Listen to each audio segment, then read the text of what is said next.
Hey guys, welcome back to our another tutorial video. So in today's following video, I'm going to walk you through how to get back your deleted message in Messenger app on your device. So to know more about this, you need to watch this video till the very end. Let's get started. First thing first, you need to make sure that Messenger app is downloaded on your device. Then after that, you just need to open your Messenger app. So there is no sure that you can get back your deleted message, because if you have archived someone, then you can just unarchive them and just continue your message with or continue your conversation with him or her very easily.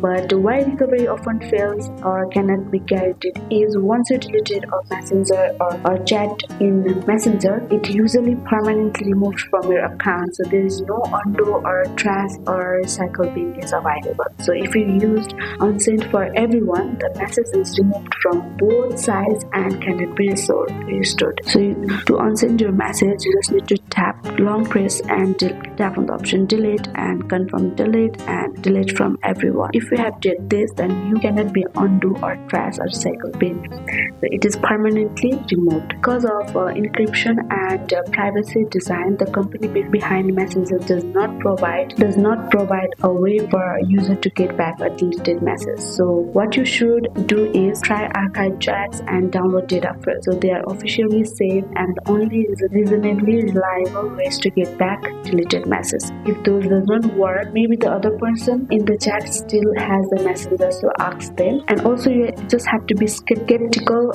of any third-party apps or websites. So claiming to recover deleted messengers message, there are many scams, risks privacy, or simply does not work. So you just need to be very careful about the things. So that's how you can do it. So that's it for today. I hope this video helped you. If this video helped you, do not forget to like, subscribe and hit the bell icon of our channel. Thank you and see you in the next video.